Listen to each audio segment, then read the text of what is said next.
Donald Trump just last night beat Nikki Haley, the only other real candidate for the Republican, nominee consideration in South Carolina, her own state. He beat her by 20 points. So this is embarrassing for her. I also think it's quite bad for Donald Trump. I'm not going to lie. Pardon me for my infinite and limitless copium, but he won 60-40, and I don't actually think 60-40 is that much for Donald Trump.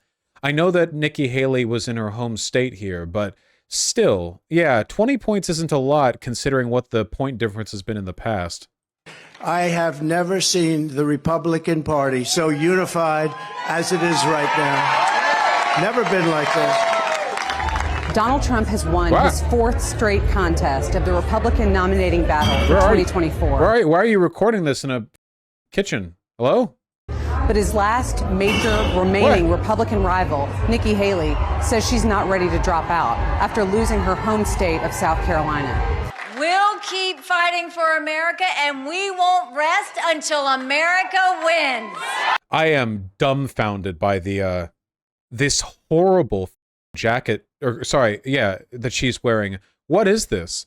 Why is the buttoning point like at nipple level? What is this gigantic? What is this? This is insane.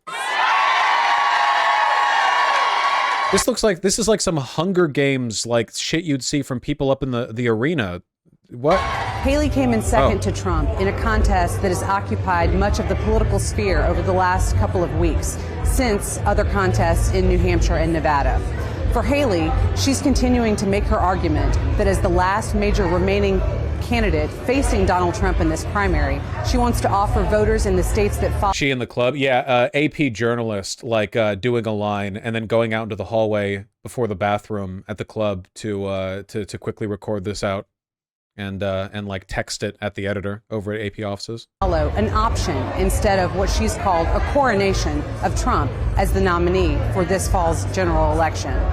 I'm not giving up this fight when a majority of Americans disapprove of both Donald Trump and Joe Biden.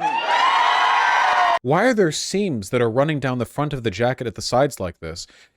I don't know much about women's fashion, so maybe there's some like trend or culture or history that I don't understand. But like, look, it's weird. She's been greebled. It's like the Marvel thing of adding lines on the superhero suits. Haley's continuing her campaign through the states that follow, saying that she'll be going on to Michigan, which votes on Tuesday, as well as campaigning across a spate of Super Tuesday states.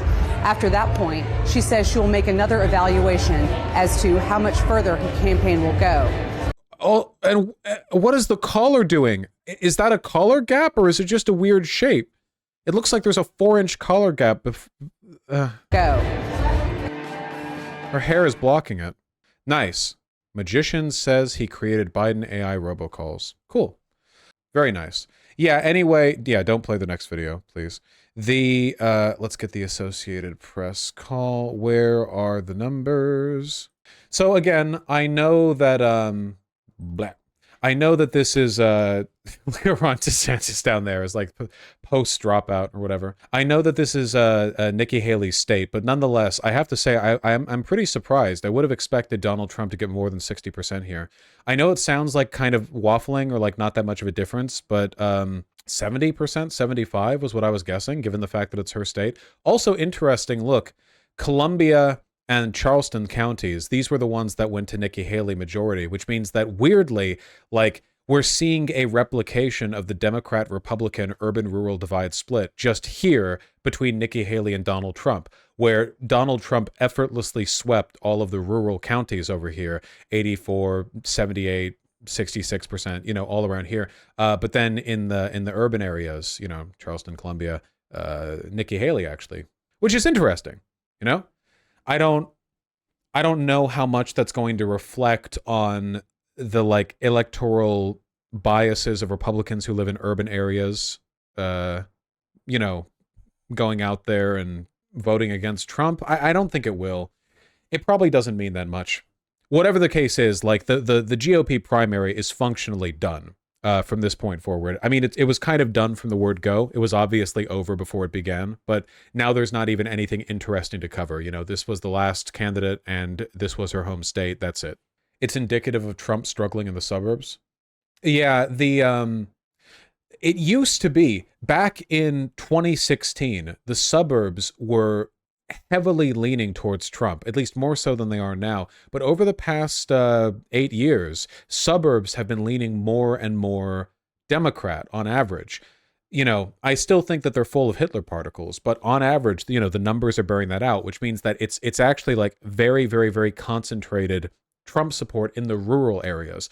Rural America is as or more strongly Republican as like inner city cores are Democrat. It is a very, very, very strong, like heavily weighted, bias on both ends of things. Whereas suburbs, I think now are what, like 55-45 over, on the side of Democrats, which is 10 points. That's a 10-point difference. I'm waffling. That could be 12, it could be 8. I'm very much generalizing.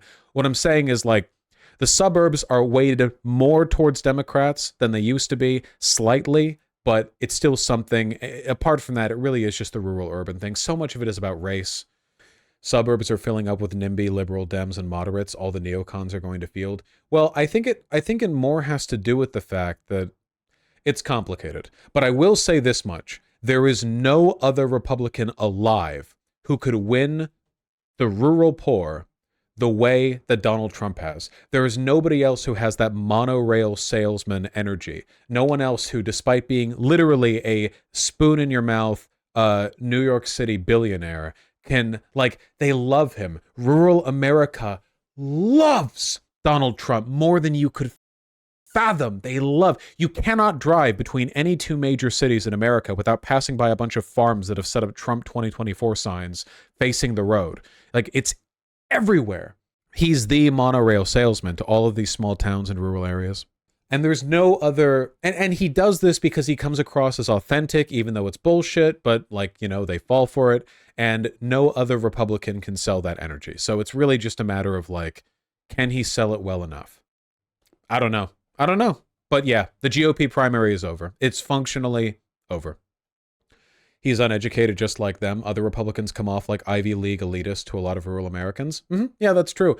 I think a lot of them just want, honestly, they want a politician who's a bit brash, rude, uncivil, and kind of disgusting. They like that about him. It's why liberals missed the mark so much when people like Hillary Clinton were like, yeah, he's nasty, he's boorish, he's rude. They love that about him, They want a politician who comes across like a good old boy, just like them.